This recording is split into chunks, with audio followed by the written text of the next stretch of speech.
Hi everyone, my name is Barbera. I'm a painter. I build my paintings using freehand airbrush painting techniques. In the following video presentation, I'll demonstrate my method of freehand airbrush painting. The painting that you see behind me, it's acrylic on canvas and painted exclusively with the airbrush. The very first step in developing a painting is to establish some kind of foundation that you can work into, usually a drawing. For my large canvases, I start right off with acrylic paint and I draw in my subject with an airbrush using acrylic paint. But for the smaller works, I often begin the smaller works on paper, something that could be 22 by 30 or smaller, like the demonstration that I'm about to do. I often begin my watercolors with a pencil sketch or a light watercolor sketch. And for today's demonstration, I'll start with a pencil sketch. I mounted a piece of 300-pound Arches cold-pressed watercolor paper onto a drawing board. I taped it down and gessoed lightly over the tape.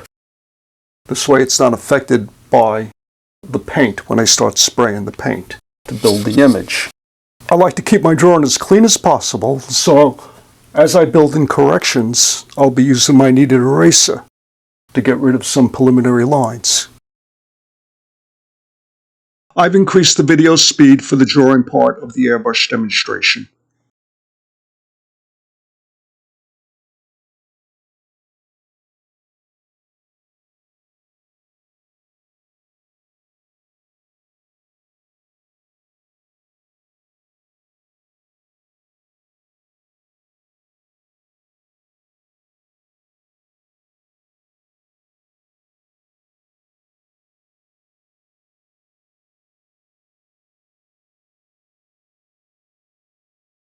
The only type of eraser I will use on watercolor paper is a kneaded eraser.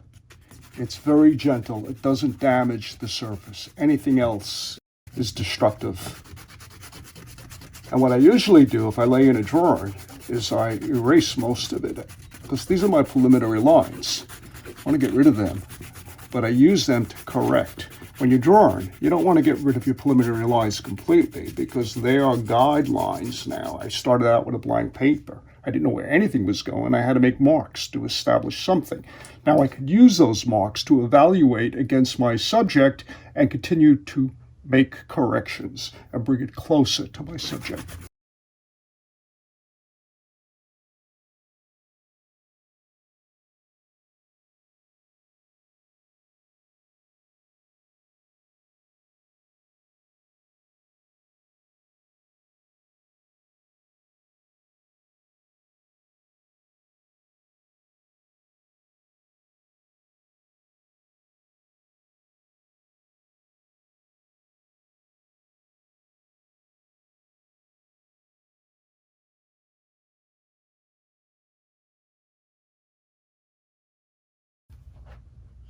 Okay, I think I have all I need. What I'm going to do is clean it up a little bit more.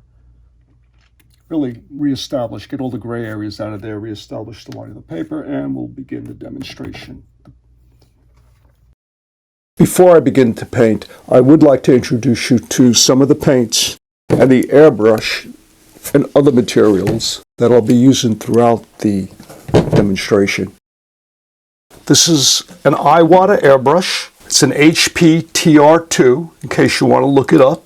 It's a trigger action airbrush, and that makes it very comfortable to paint with. And the Iwata airbrush can either be set up for left hand, which it is right now, but I'm right-handed, so I need to change it. All you do is pull out that little plug, put it there, and insert the color cup into the right side of the airbrush. Now it's ready to go. And the reason why you would do that is because if you're right-handed like me and you're painting, you don't want to block your field of vision by having a cup on the left side. And the same thing goes for your left hand. If you're left-handed, your field of vision is towards the right, you don't want to block your view with a color cup, so you want it on the left side. The airbrush needs to be attached to a compressor. This is an Iwata airbrush hose that leads to my compressor, and I attached a quick release on the end of the hose so I don't have to unscrew the airbrush to remove it. I just plug it in. It makes switching between airbrushes really easy. See, that's all you do. What's nice about the Iwata airbrush is they designed an air filter that attaches to the bottom of the airbrush itself. Of course, I have an air filter on the outlet of my air compressor, but this is a nice little additional secondary backup filter. There's 20 pounds of pressure in the line right now. What's really nice about the air filter is it provides a comfortable handle to hold on to while you're painting. I have to say, this is the most comfortable airbrush I've ever painted with. And what's the difference between this and a more traditional type of an airbrush? This is my custom micron, capable of producing extraordinarily fine lines. And the trigger mechanism on this one is on top. So you press it down with your index finger. Color cup is at the top. I could work out a canvas with this color cup. It's no problem being located there. But I believe it's designed specifically for drafting table work. And this is the type of airbrush I used to have my students get when I taught airbrush painting. But now with the availability of this, I definitely would recommend this for canvas painting. These are the paints that I use. I stick with golden acrylics, and I use their high flow acrylics and fluid acrylics. When I'm painting with an airbrush, I always thin down both the high flow and the fluid with 50% medium. For the high flow, I use high flow medium. For the fluid, I use airbrush medium. Now that might sound confusing. So what happens when you intermix your colors? The high flow can be used for either high flow or fluid acrylics. So when I know that I've mixed paint with high flow, or even if I'm not sure, I just stick with my high flow medium. It's a good universal medium for both. And titanium white is a color that I go through huge quantities of titanium white, so I always buy the bigger jar. I premix my colors in advance, and I store the premixed colors in these little jars, these little plastic squeeze bottle jars. And every time I premix a color, I add tiny steel balls to the color, so it facilitates homogenizing the color, stirring it up before you use it. Throughout the entire painting process, you'll be needing to clean the delicate tip of your airbrush because paint accumulates on the very fine needle. I don't know if the camera is going to pick this up, but this very fine stainless steel needle that comes out there. And paint, since it's acrylic, will accumulate on that and eventually degrade the quality of your spray. So cleaning is ongoing throughout the entire painting process. And this is what I do. I put cleaning fluid. This is my homemade cleaning fluid. I put it into this Pentel brush. See, I could squeeze it and dispense a little fluid. And as the paint builds up, I just gently clean the tip. I've taken off the air cap. See the exposed needle? With the Iwata airbrush, you can paint with the air cap off. And what does that do? It allows you to get very close to the surface of your canvas or paper and get a very sharp line. The reason for the air cap is to protect that needle.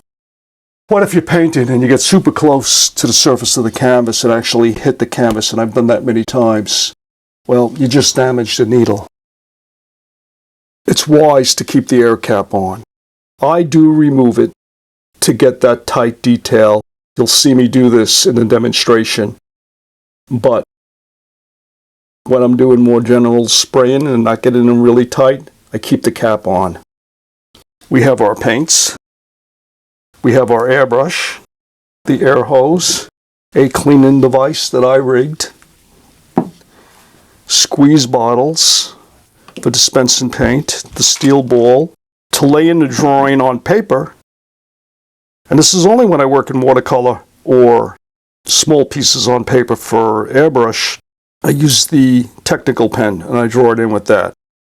When I paint on canvas, I start directly with my acrylics. I don't use any different kind of medium to lay in a drawing.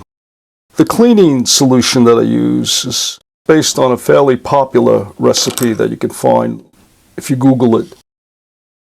It's 1 part filtered water, 1 part 91% isopropyl alcohol, 1 part windshield washer fluid, Why use this as opposed to buying this? This is extremely expensive, and although I do buy it for heavy cleaning every so often, this is the stuff I use on a daily basis, and I'm able to mix it by the gallon, and it's very inexpensive. And since you're using an airbrush and you're spraying paint, make sure you're always wearing an N95 face mask. I'm just about ready to start painting, but I'd like to add that topics like paint mixing and keeping the airbrush clean, I'll discuss these topics as we progress through the demonstration. First thing I'll do is analyze my subject and see what is the most dominant color. Then I mix that color and I begin to work the color in throughout the entire painting. I carry the color, the mixed color, not only in the object that inspired me to mix that color, but I discover where it could go throughout the surface of the painting and I work it in. I'll start out with a mixture of cobalt blue and quinacridone magenta. I'll use that mixture to create this mauve-like color that I also see hints of it throughout. Put a little in the cup. Now into the cobalt blue, I will add quinacridone magenta.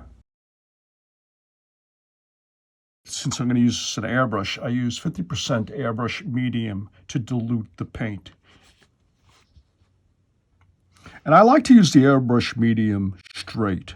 I don't usually add water to the mixture of paint and medium. If I do, a very small amount of distilled water.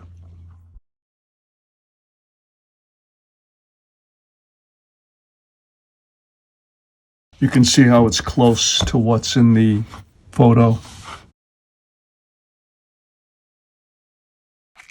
After I mix the paint to put it in a jar, I always drop in one of these mixing balls, stainless steel balls in there. Close it down. Stir it up. With the light sketch in place, the first thing I do is I mix the appropriate color and I begin to work it throughout the entire painting. And I think of it as a drawing process. I not only reinforce the sketch, but I start to add in more detail as I see it. So, let's begin.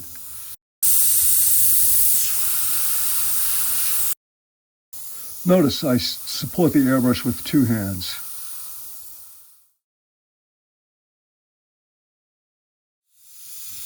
My photo is to my left, the photo that I took of the spring crocus a few weeks ago. I'm painting with a color that's in my brush that's not quite what's in the subject. But I find by building into the image with layers of paint, I can gradually adjust the colors to where I need them to wind up. And by approaching it that way as a gradual evolution of colors that result in something that looks like my subject, I wind up with a rich surface of all kinds of subtle color variations.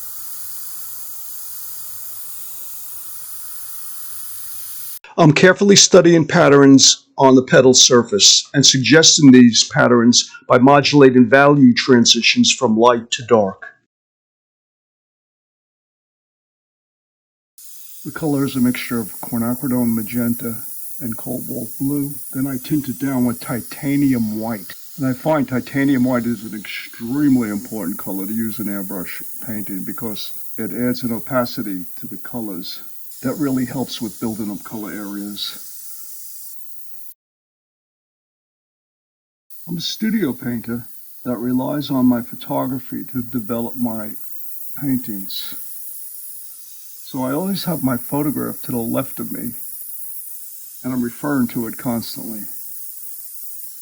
And it's not so much that I'm copying what's there. I feel like I'm paraphrasing what's there. But the photograph provides me with all types of insight into the colors that I want to mix. And I see all kinds of subtleties going on that I gradually work into the painted image.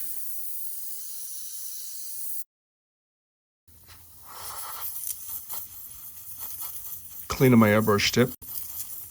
A little paint built up on that needle.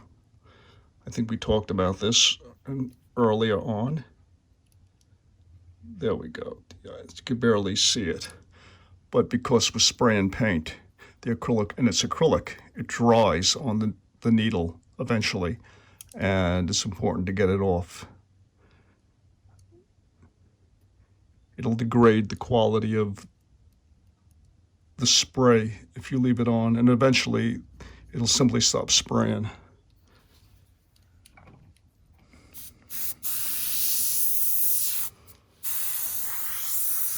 So important to have a test piece of paper next to you as you paint.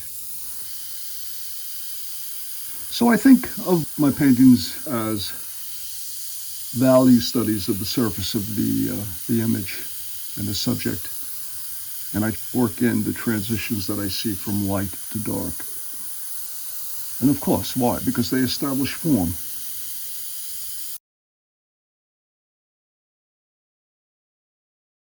I've jumped directly into the painting process without explaining the mechanics of basic airbrush painting. I do plan to get down to the basics, and periodically during the demonstration, I'll show you some basic exercises that help develop skill. As you watch me mix my colors, you'll notice that I often refer to the same colors for color mixing. The reason for this is because I use a limited color palette and mix most of my secondary and tertiary colors rather than purchase pre-mixed colors.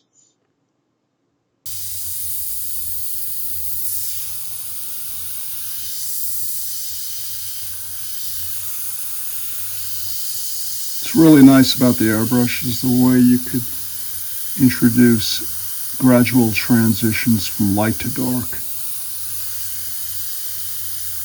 If you get into airbrush painting, please wear your mask.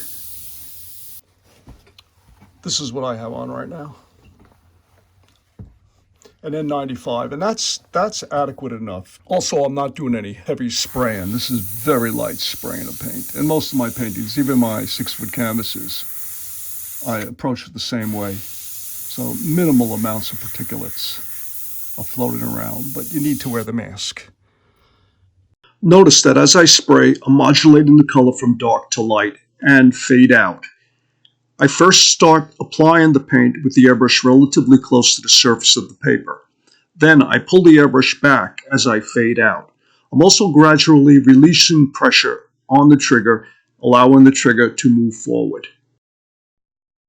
I'll show you how the trigger action directly affects the needle a little later on in the video. When you pull back on the trigger, the needle is retracted from the air blast nozzle that is located at the tip of the airbrush. This increases the opening where the paint exits from the airbrush, and therefore increases the volume of paint coming out of the airbrush.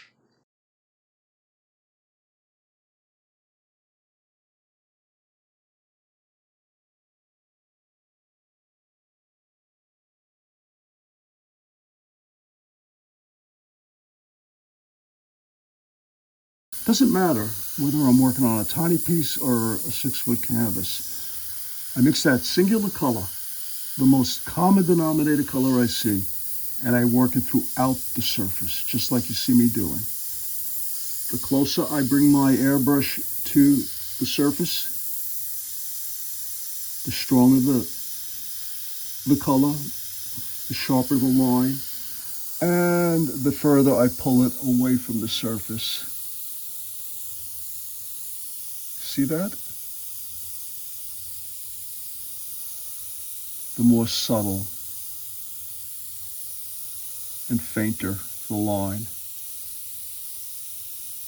That's the beauty of the airbrush painting. If you want a nice sharp line, bring your airbrush in tight. Hold it as perpendicular to the surface as possible. And if you want to fade that line out, and just back up.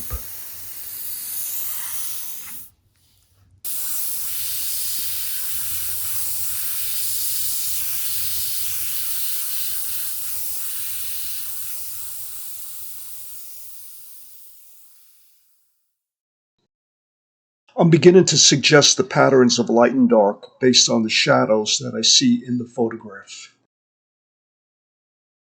This shadow area over here will provide nice contrast for the lighter part of the petal in front of it.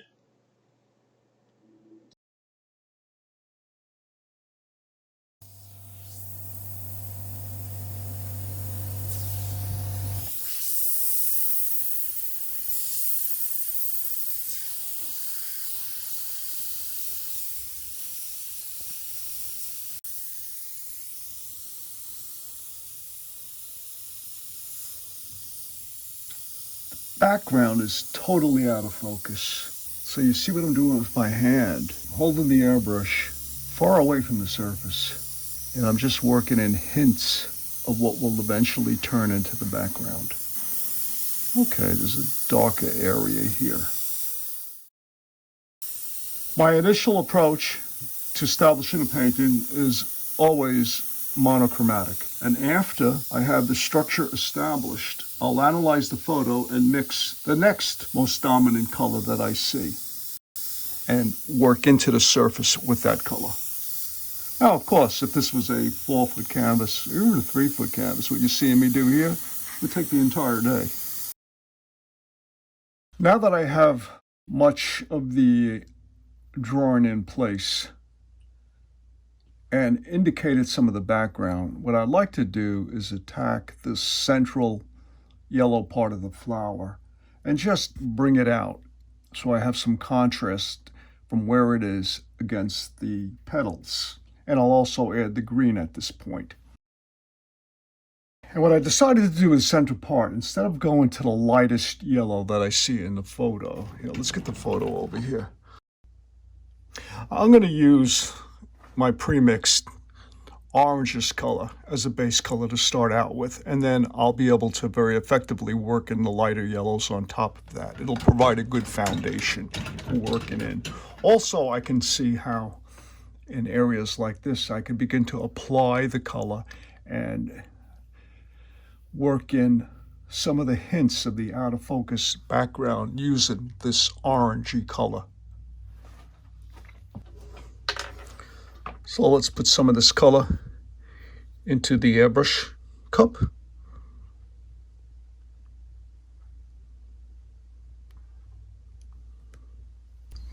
Make sure the color cup cap is on. Now with the orange color, I'm going to begin to draw in the central part of the crocus.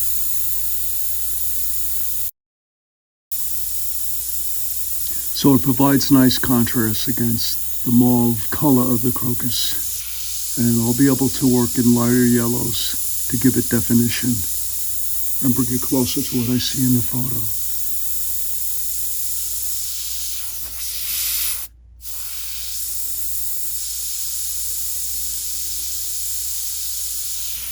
I created this orange color by mixing Hasna yellow medium with Nepafol red and titanium white.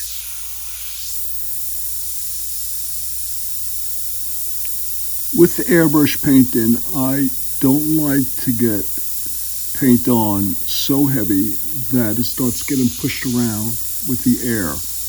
I put enough on the cover and then I move away from that area. I don't want it to build up to a point where it becomes a wet paint and has the potential of being pushed all over the place in like spider formations. If I linger too long in an area, see what happens?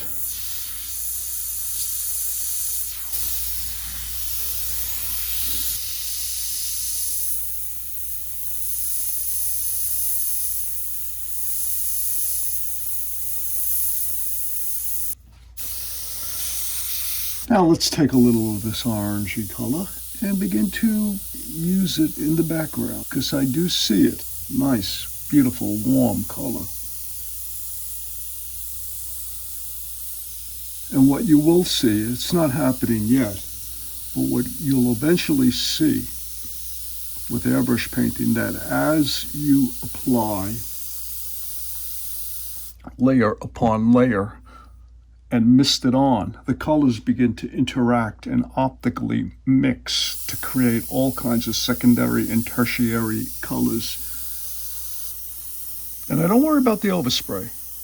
My approach to airbrush painting is a freehand approach. What does freehand mean? It's all freehand. I'm working with my hand, I'm holding the airbrush, and I'm painting as if I have a regular paintbrush in my hand. Freehand means I don't use masking material or frisket to establish my shapes and my edge lines. I don't need to control where the paint is going by blocking off areas that I don't want to use that color on. I actually rely on the overspray to create interesting, subtle nuances of tone that contribute to the overall painting when it's finished. And I can develop sharp edges by working the background, then moving to the foreground, and so on and so on. And by concentrating on bringing my brush close to the surface of the painting, the canvas or the paper, whatever, I can achieve a much sharper focused line or edge. Eventually, I don't want viewers to be aware of lines. I want them to simply be aware of the boundaries between shapes, the edges between shapes, where one color area butts up against another color area. Having prepared a little bit of green, I'm going to begin to paint in the leaves of the flower down here.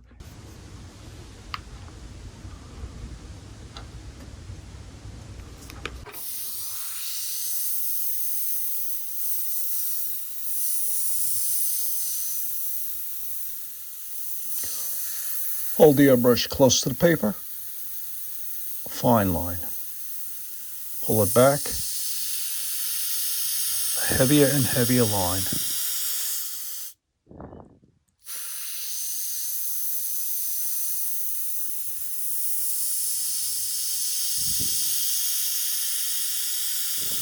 I'm also pulling back on the trigger, and that's increasing the volume of paint. I'm going to lightly work into the petal in the background. I'm not worrying about the overspray because all of that will disappear when I paint this petal in. I like the background to be very soft focus. Out of focus, basically. Okay. The green I have in my airbrush has a lot more yellow in it. And I'll push it more to the blue end as I develop the image.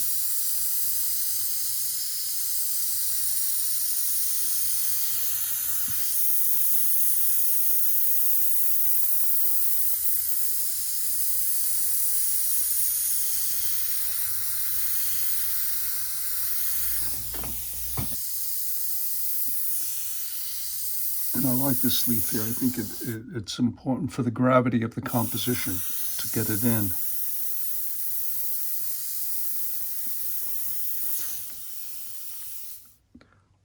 My paintbrush seems like it has a dry tip.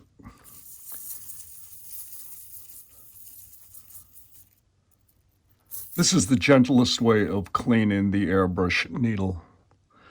The cleaning fluid that I use is homemade. It's a mixture of 1/3 isopropyl alcohol, 1/3 windshield wiper fluid, and 1/3 distilled water, and a few drops of dishwashing soap. And it's a very good cleaner. It does the job nicely. I mix up a gallon at a time. It costs only a few bucks. And it's important to keep this part of the airbrush really clean because it'll interfere with the quality of your spray. You want to be very gentle with cleaning your airbrush, especially this area, because these parts are expensive. Okay, where were we? We were drawing in the bottom leaf of the crocus.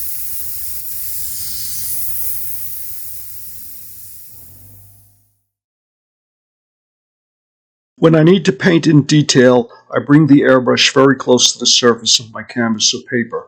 Bringing the airbrush within a few millimeters of the surface results in sharper and more visible brush strokes and more concentrated applications of paint. As I move my airbrush further from the surface, I can fade out my brush strokes and at the same time create softer edges and subtle out-of-focus effects. I began this demonstration by jumping right in and beginning a painting. I think at this point in the painting's development, it would be good to stop and roll back a bit and show you some basic exercises. The kind of stuff that I would normally introduce to students on the first day of class. A very basic thing to practice is simply creating a flat wash with an airbrush. So we'll mask off an area. The sound that you're hearing is my vent system. Above where I'm painting, I have two exhaust vents that suck the air out of the studio. So whenever I do any spraying, I make sure the studio is well vented, and I also wear my face mask. To develop the flat wash, I keep my airbrush about an inch away from the paper surface, and I depress and pull back on the control lever of the airbrush to regulate the paint flow. The control lever is the button directly behind the color cup on the custom micron that I am using to lay in this flat wash. Hand movement needs to be steady and smooth with constant even pressure on the airbrush's control lever. When you need to stop applying paint, gradually move the control lever forward and keep the lever depressed until the paint stops flowing. It's very important that you don't abruptly stop the paint flow by quickly removing your finger from the control lever on the airbrush. The airstream needs to be maintained until the paint completely stops flowing. Otherwise, there will be excessive paint buildup on the needle tip of the airbrush. And eventually, the paint will begin to spatter, or the airbrush will simply stop working. You just watched me apply a golden color flat wash. Next, I'll work in a graded wash that will transition from a more saturated color at the top and gradually fade out at the bottom. With mixed magenta in my airbrush, I hold my airbrush relatively close to the paper surface and start applying the paint, and I gradually pull back from the surface to fade it out. Why don't I get a blue and see what happens if I introduce blue to the top of that?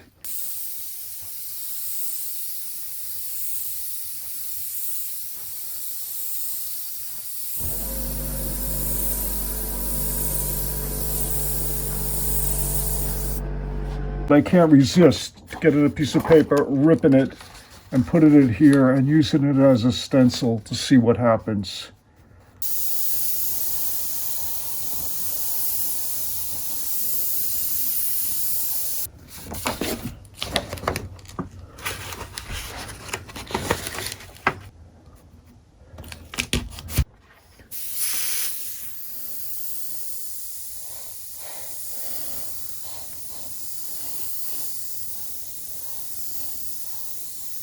You just watched me lay in a flat wash, the golden color in the background. Then on top of that, I applied two graded washes. First was a magenta that I carried down, darker at the top, faded it out back to the golden color on the bottom. Then on top of that, I added a dark blue and faded that out. Then I had a little bit of fun, and I used a stencil, torn paper, to create these little hill-like shapes. And this is how I would often begin my first day of class. Just get the students to play with the airbrush in a controlled sort of way and have some fun with it so they begin to become familiar with the tool. And in the little demonstration that I did on how to apply a flat and graded wash, I was referring to the control lever on the custom micron. This is the control lever. And as you pull that lever back, the volume of paint coming out of the airbrush increases, and you get a heavier spray. I'm removing the air cap, and there you see the needle. Now I'm going to pull the control lever back. Excuse the paint all over my hands.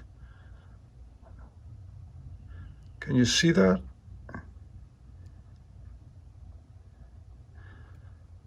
The needle is forward. If I press down, I'd be getting no spray at all. If I pull back, the spray starts to come out and it gets heavier and heavier the further I pull it back. And the micron is designed for use at a drafting table. That's why you see the color cup on top at that angle, because if you're painting perpendicular to the drafting table, the position of the color cup is perfect. This is the airbrush that I've been using throughout the demo that you've been watching. It's my Iwata Revolution, a number 2. Number 2 refers to the size of the nozzle, the needle, and the air blast jet that's inside of this assembly. It comes in either size 1 or 2. This is the color cup that comes with the airbrush. And I filled it with water right now. To control the volume of paint coming out of it, it's trigger action. When you first pull the trigger back, although you hear the air, no paint would be coming out at this point. So with the air cap removed, you have a good view of that needle. Now, as I pull that trigger back, nothing is happening. At this point, it's traveling back and you can hear the air, but no paint would be coming out at this point. When it makes contact with the needle mechanism, suddenly you can feel a little resistance, and that's when continued pressure on the trigger will result in paint coming out. See? You can see it. Now this is just water. And the more pressure I apply to the trigger, the greater the volume of paint that would be coming out. And then as I release the pressure on the trigger and move it forward, it stops. If you're painting, pulling the trigger back, laying in color, and then you abruptly stop like that, you'll get little bits of paint built up on the needle tip that will either spatter onto your work or dry and clog the airbrush. So the airbrush is designed to allow air to continue to flow even though the paint flow has stopped. And the reason why is it will blow off any residue paint that has accumulated on that needle. Aside from showing students and having students practice a flat wash and a graded wash, another first day exercise would be to have students practice creating a straight line.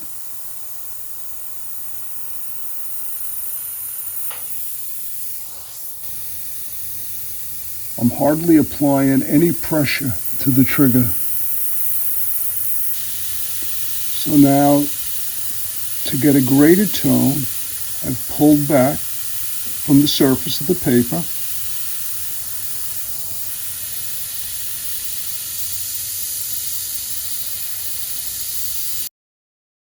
Practicing painting straight or curvilinear lines are excellent exercises. Building simple biomorphic forms is another good introductory exercise that helps develop basic airbrush skills. When a student first picks up an airbrush to use for painting, it's good to have them freely play around with the airbrush to create simple abstract patterns and shapes. This enables the student to become familiar with the mechanics and actions of an airbrush without the burden of trying to create representational imagery. But after spending a little time with some basic exercises that familiarize the student with working with an airbrush, it's important to get into representational imagery as soon as possible, because that's where the student really learns how to paint with an airbrush.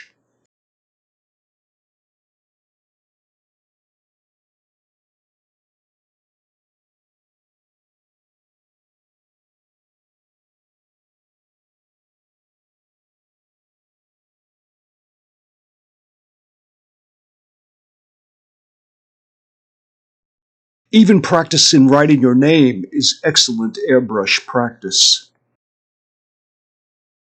Although there are many more elementary exercises that I can introduce you to, I think we should get back to painting the crocus flower.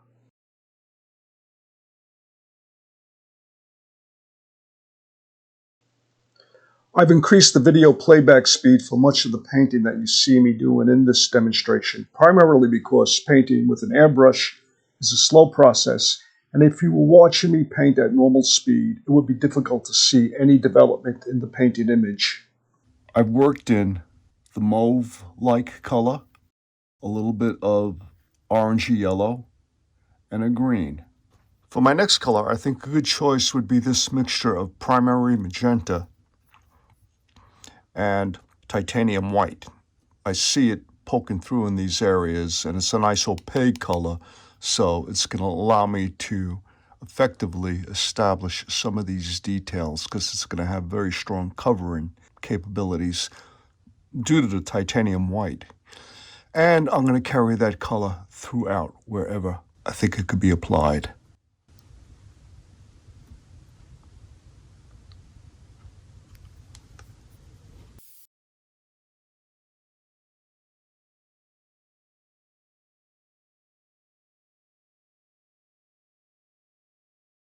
By continuously working back and forth from the background to the foreground, the edges, the boundaries between forms emerge nicely and take on a very natural, integrated look. If I see they're getting a little too fuzzy, I just work into the foreground objects, and the fuzziness gradually disappears. See how I move the airbrush? I move the airbrush in a direction that I see the detail moving on the pedal.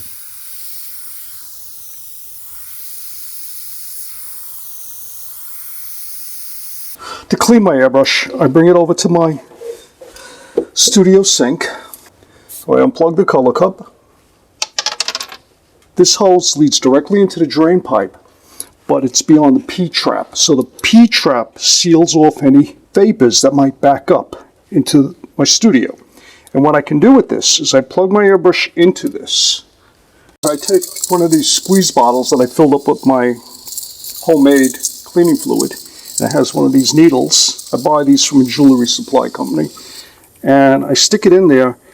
I just flood it with cleaning fluid.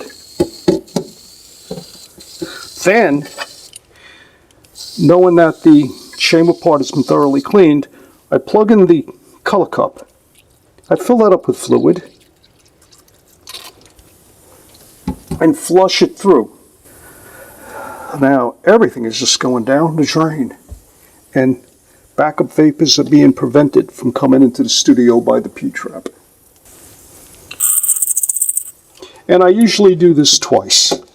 That gives me a really good color clean. Aside from what I just showed you, there are also very effective and inexpensive airbrush cleaning pots that can be purchased at your local art store or online. I've thoroughly cleaned out my airbrush because I want to switch to pure titanium white and work in some of the highlights that I see here and the white stripe in the leaves. Squeeze some paint into the color cup. I'd like to start with this section right over here. The leaves have white highlights down their centers, so I'll work these areas in first, then I'll apply the white throughout the rest of the painting at varying degrees of spray density. Bringing the airbrush close to the surface results in heavier paint applications and stronger, more visible brushstrokes. When I move it away from the surface, this allows me to fade out the brushstrokes and create subtle hints of colors.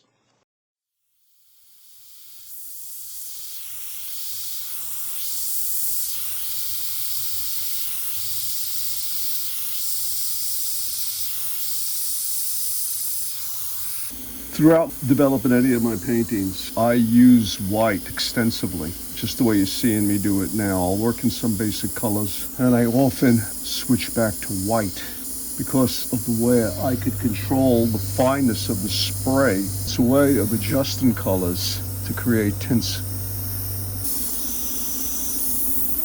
The edge of the petal has a white highlight.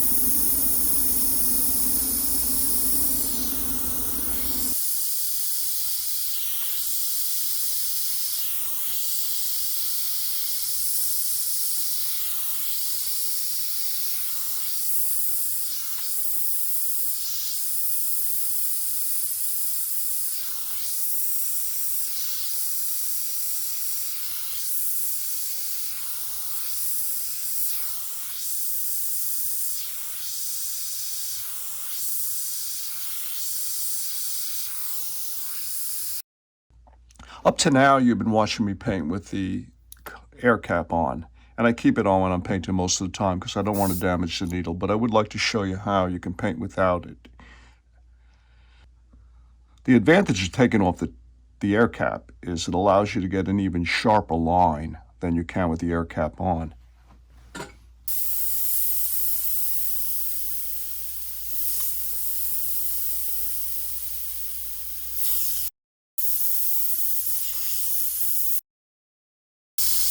I'm using the mixture of diazazine purple and quinacridone violet to establish some of the sharper detail that I see.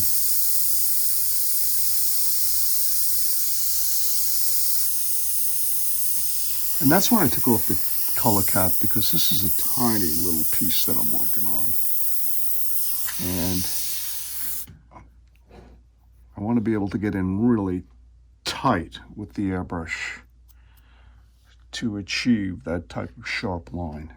But it still has a soft quality to it. That's what I love about the airbrush.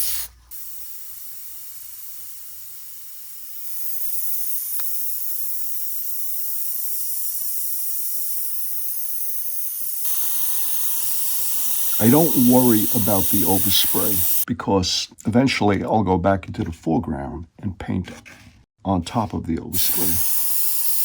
So it's a back and forth process.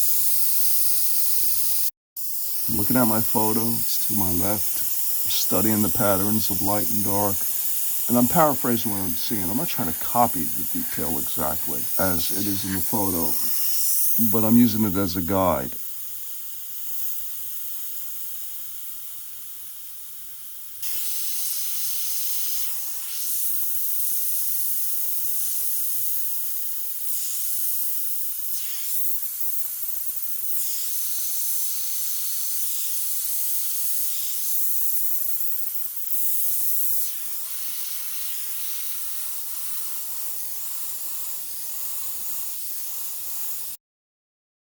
Although I'm mixing colors that approximate what I'm seeing. But my concern is more focused on establishing the patterns of light and dark. And there's a dark area up here that I think compositionally is very important.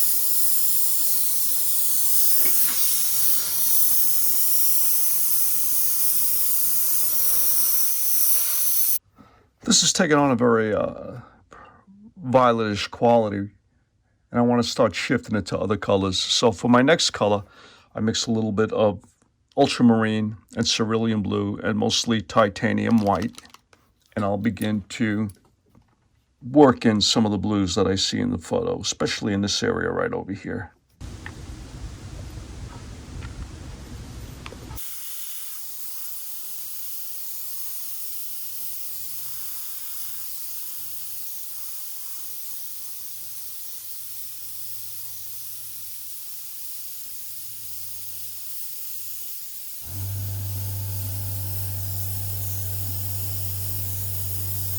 That sound that you hear occasionally going on in the background happens to be my compressor. Okay, I want to carry some of that blue into this area right over here. Ultramarine seems to tone other colors down, graze them down a bit.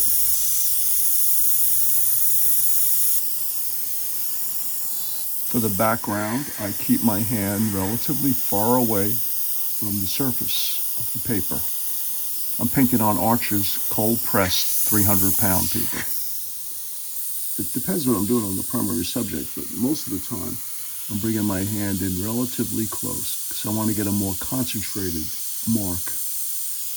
As I'm spraying, I'm not only adjusting the proximity of the airbrush to the surface, I'm also pulling back on the trigger to varying degrees to control the amount of paint flow. See, if I pull the trigger back, really pull it back, the paint's going to come gushing out. But if I gently pull it just a little bit and I can control the line anywhere between a gush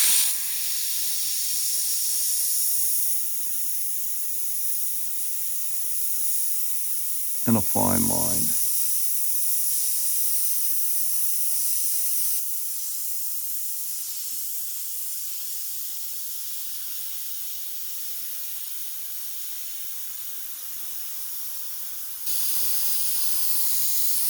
I'm using this mixed blue for the darker areas.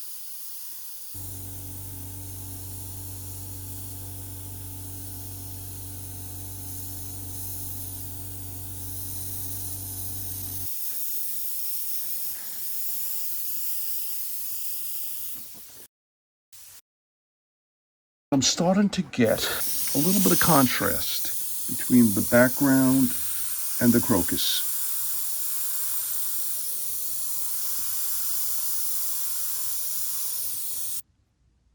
Now I hardly have any paint left in there, but what I think I'm going to do is use a little bit of that residual paint, add a few drops of white, put my finger on the tip of the airbrush, bubble it up, and mix it. Because I do need a little bit of a light blue, and maybe that'll give me what I need. And that's another way I mix my colors. Often I don't clean out the brush and put an entirely new color in. I'll adjust my colors directly in the color cup that's on the airbrush without cleaning out the brush. I even like the transition that I get as the color shifts over from the original color in the cup to the new color. Because there's still a little of that color, the old color, in the channel of the airbrush itself. I'm not going to immediately get the color that I just mixed by adding the white. But since this is such a small color cup, it'll happen relatively soon.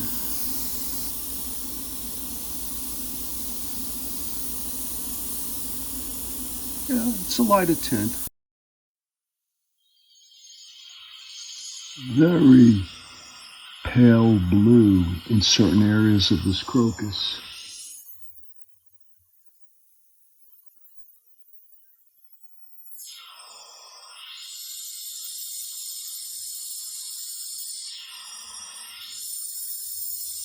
For my next color, I'm going to return to a little bit of this pre-mixed green, which is a combination of cerulean blue and Hansa yellow light and titanium white to tint it down.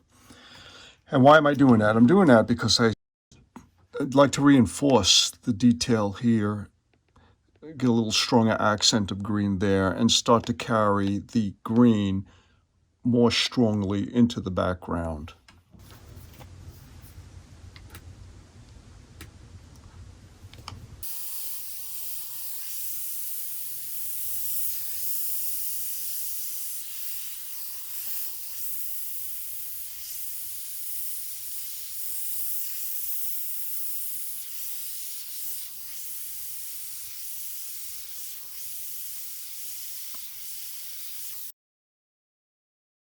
Now I'm switching over to a little burnt sienna that's been mixed down with titanium white. And I'm doing that because I'm seeing lots of brown throughout the background. And notice how I work in colors, singular colors, throughout the entire surface of the painting. It would be good to tint this burnt sienna with quite a bit of white, so I can work in some of these areas over here. I like these areas.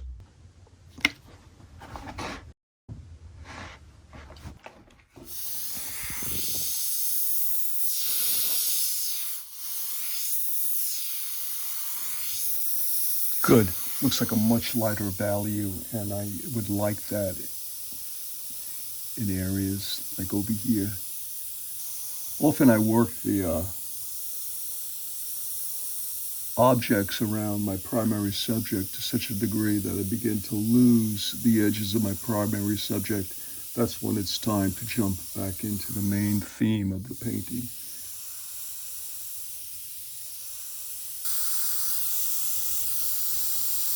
Lots of soft focus, little glows of color in this area.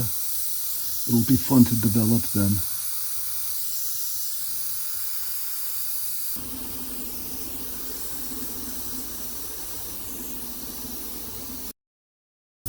It's also very interesting to watch the way the paint settles in these plastic containers. The paint will settle in layers, and the white is often on the very bottom. Here's what I'm talking about. Here's a jar containing quinacridone gold and titanium white. I use the quinacridone gold quite often as a substitute for burnt sienna. And look how the white has settled to the bottom. Of course, I put a steel ball in here. You hear it? So when I shake it up, that little heavy steel ball facilitates the mixing of the pigment. I'm applying a pre-mixed mauve color to begin to suggest details on the surface of the petals. Are you getting the idea of how gradual and subtle an airbrush painting process can be?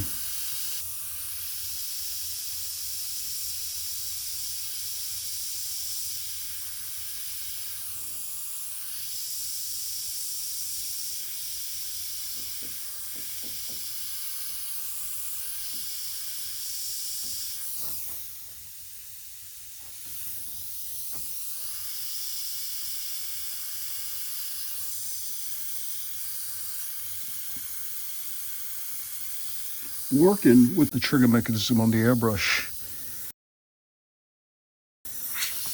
the more you paint, the easier it becomes. Eventually it becomes reflexive. I'm attempting to articulate with the airbrush a very faint line, and what that requires me to do is apply minimal pressure to the trigger. You don't want paint gushing out. You want it almost imperceptibly fine. Look at that.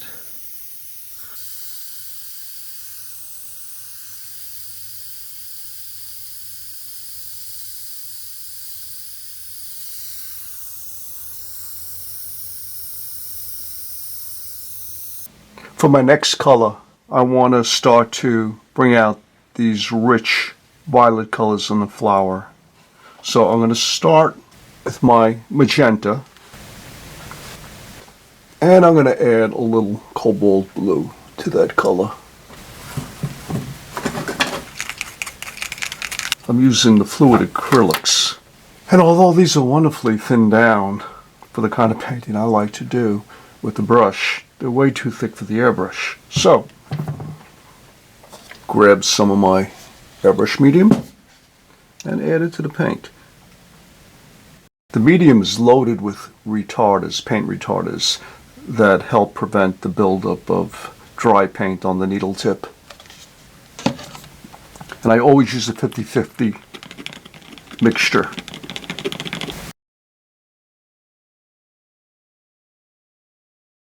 There are no exact rules to thinning down your paint for airbrushing, aside from the recommended 50-50 percentage, and that's recommended by the manufacturer of this particular paint.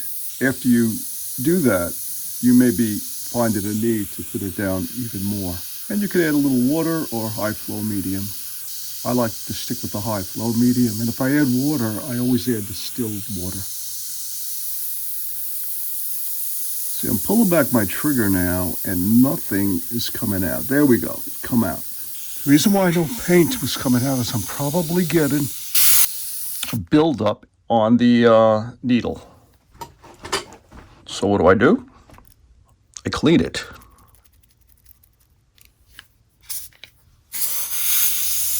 Beautiful.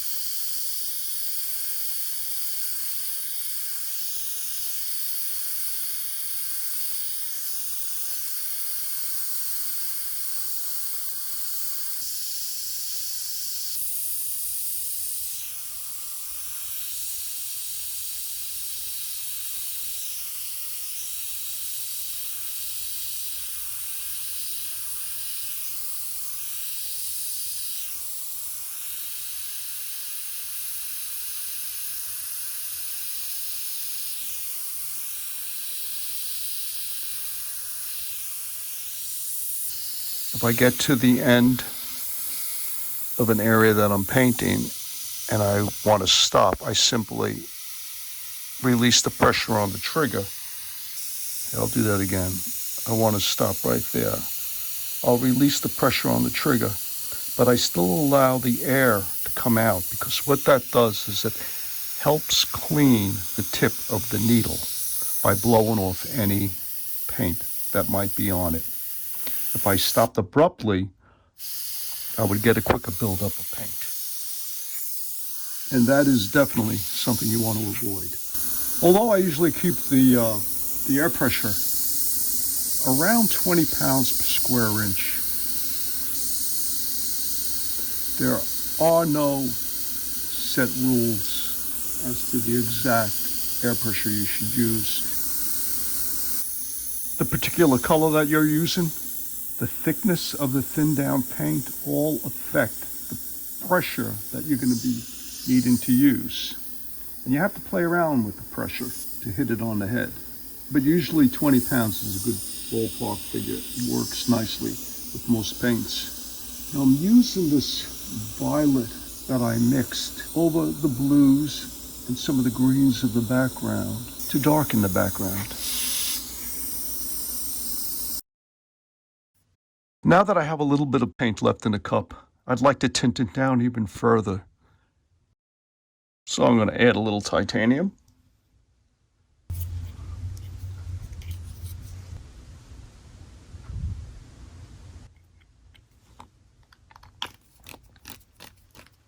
Put my finger on the air cap, bubble it up. That forces any of the previous color that's in the channel here back into the cup and mixes it up. The reason why I tinted down the color with some titanium white is I wanted the color with more opacity to it, to be able to cover some of the color underneath. Often I mix directly in the color cup, and I'll continue to adjust the color, turn it into other colors without cleaning out the airbrush.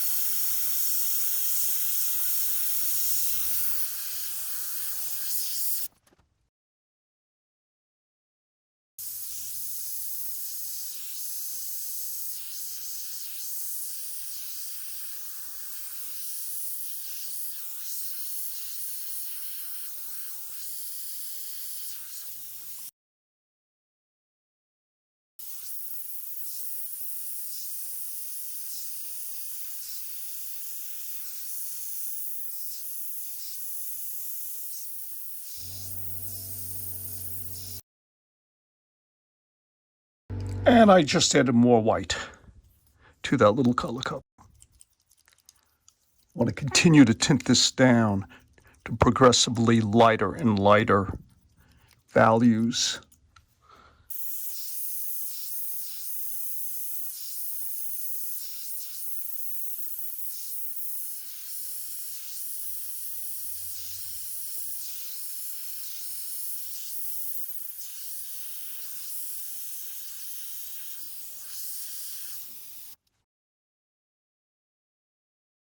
Still have a lot of work to do here, but I see raw sienna-ish colors in this area, and I'm thinking if I put a dotty yellow in there, I could bring this closer to this and use it in the background. And I do intermix. I'm going to go with a little bit of my high flow. You can mix high flow with fluid acrylics. Let's see what that's going to give us. Yeah, that's a nice color. Often I don't use burnt sienna or raw sienna. I mix my primaries. The color that I mixed here was a red, was a blue, then thinned down a little bit in here with titanium white. On top of that, I just added a yellow. I'm mixing my primaries directly in here to get secondary and tertiary colors. Now this color that I just mixed, by adding yellow, resulted in a color that is close to raw sienna. Tint it down further. I may not have enough room in this color cup to do what I want to do. I want to continue to push this color to lighter and lighter values and add more yellow to it.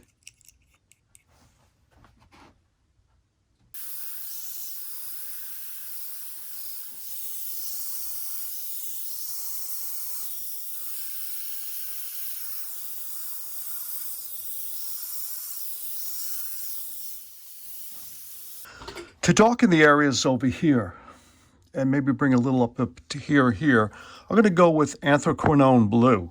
Here I have it pre-mixed with a 50 percentage mixture of airbrush medium and paint directly out of the jar. I haven't added any titanium white. With anthraquinone blue in the airbrush, I'm going to start to work in some of the darker values I see down here.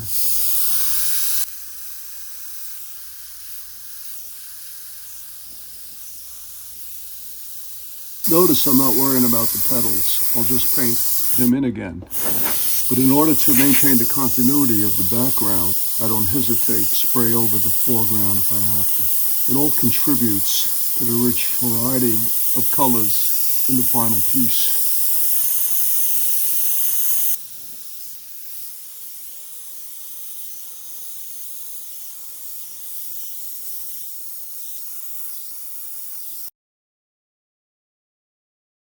What I would like to do next with this anthraquinone blue is tint it down even further so I can start working in these lighter values that I see. I can't possibly do that in this little color cup.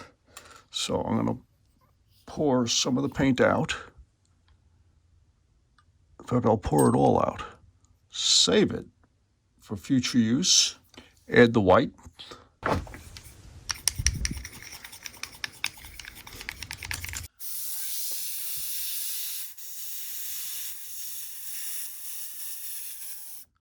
It's giving me a hint of blue right now as it comes out of this airbrush, and I need that in this area.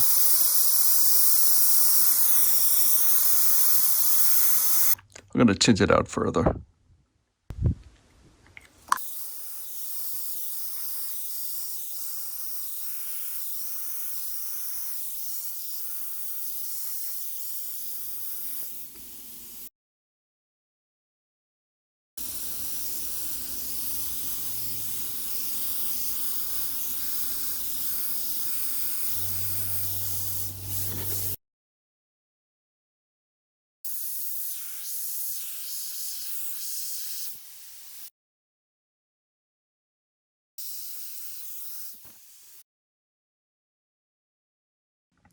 Now that the image is solidly laid in, I'm going to continue to paint into it and develop it to what I consider to be a finished state.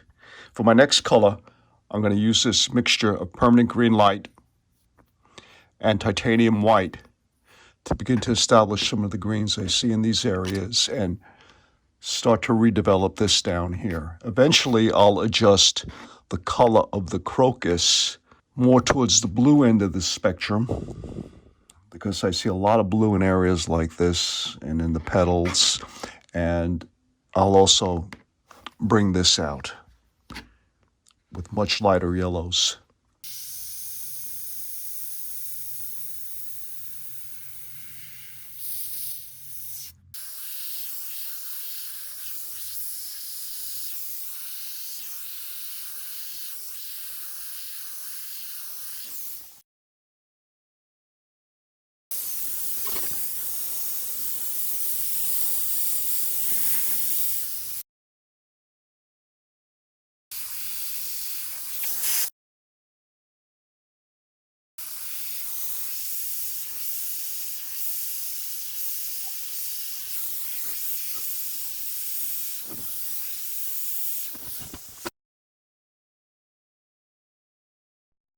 I started out with a light green, but then I switched to a darker mixture of ultramarine blue with Hasna yellow medium and added a touch of titanium white. Now I'm applying a tinted version of that color. Same color, only lots of white. I'm applying light sprays of this tinted green in the background to adjust soft focus pale green areas. Now I'm going to return to pure white, pure titanium white, to continue working into these sections of the petals. And probably I'll carry the white into areas over here and in the background, wherever it's needed.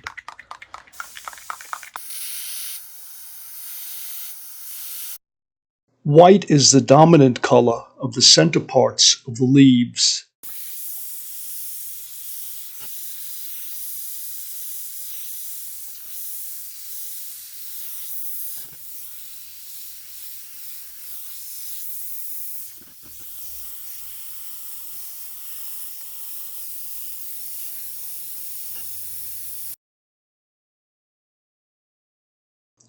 And there are also white highlights in the background.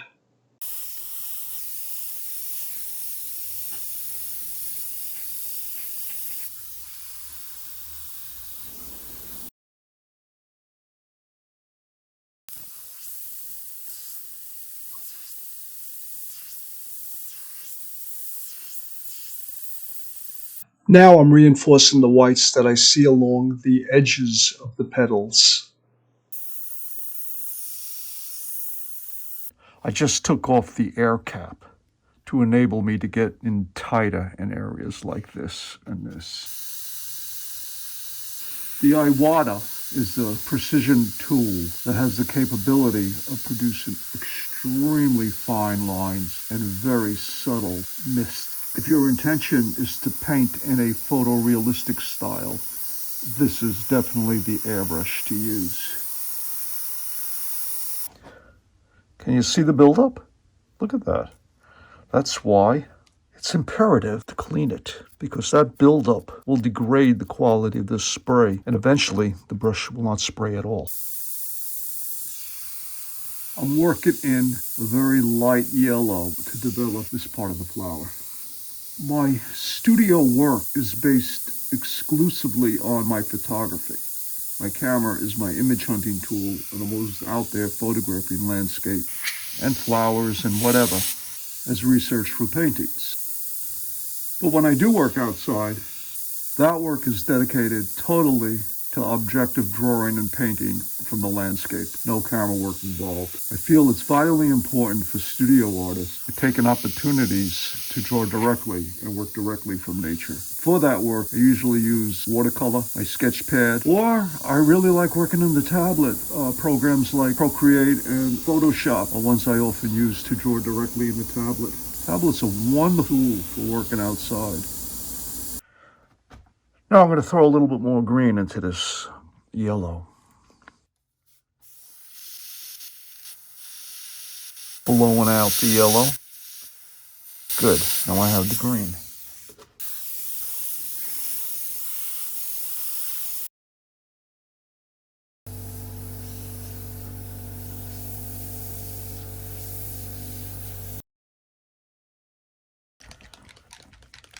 Just for fun, I'm going to throw a little orange into that green mixture and see what happens. This could be an effective color for areas over here and over here.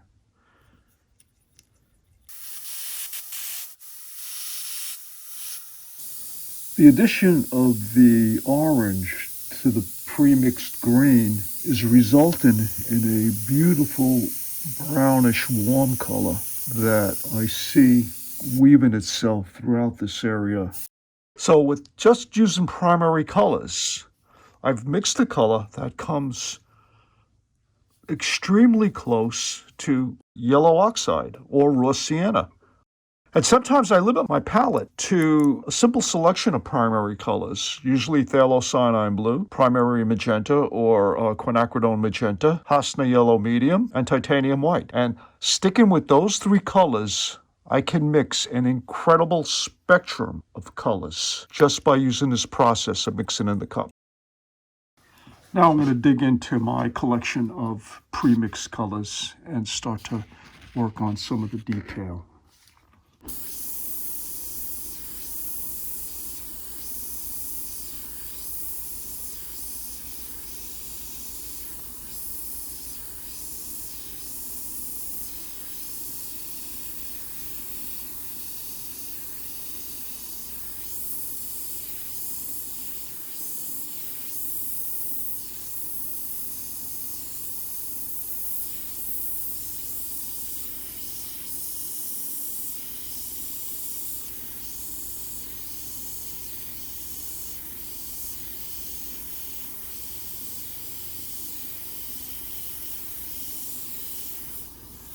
I just switched out my color for a much lighter value of the color that you just saw me apply.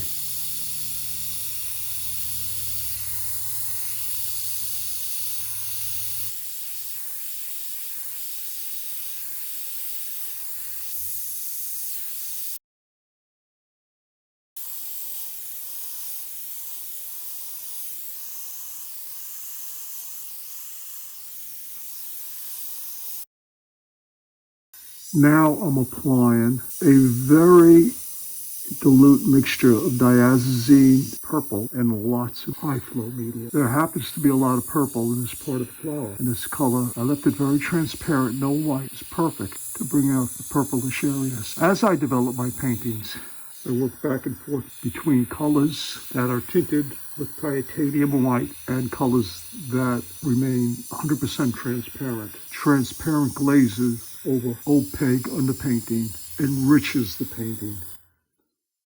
And this flower does have a lot of purple in it. See how I can get into the shadow area and accentuate that with this color?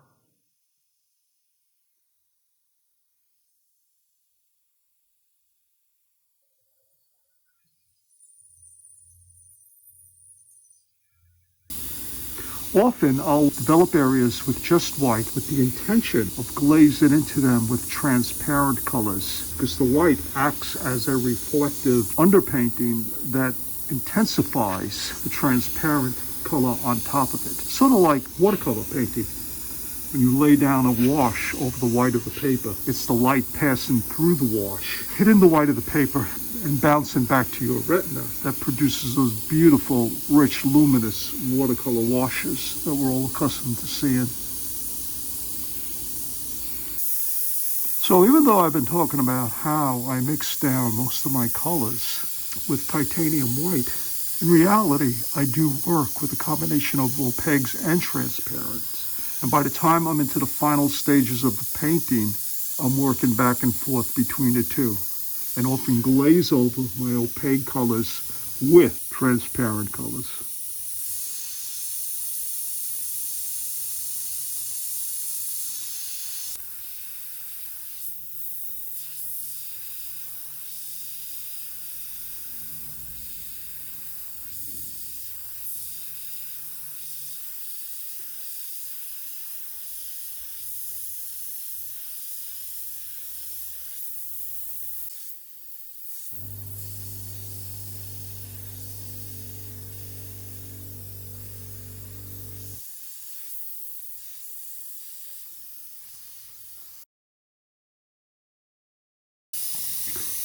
Now I'm working in with golden acrylics, primary magenta, mixed with titanium white, to bring out some of the lighter values.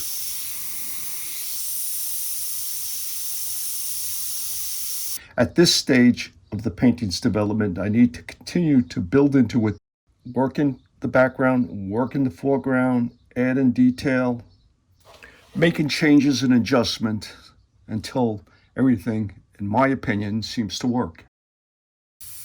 I happen to have a little burnt sienna in my airbrush, so let's use that to bring out some of the browns. I can apply light oversprays to adjust the colors underneath.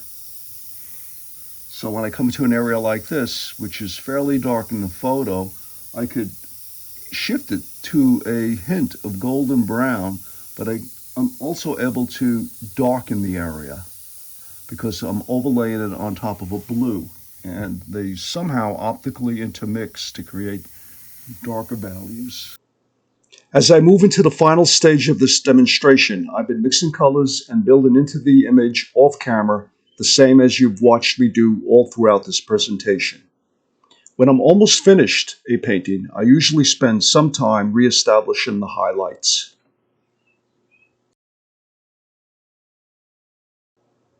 One area that I've totally neglected is the center bright yellow part of the flower. So before I end the demo, I'll do a little work in this area.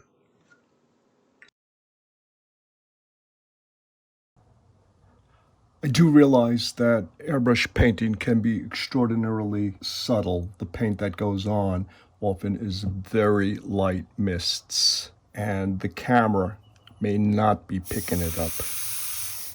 It's important to understand that these extremely light applications of paint enable me to adjust the colors throughout in very subtle ways.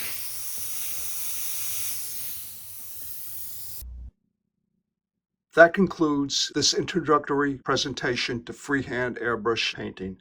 Thanks for watching.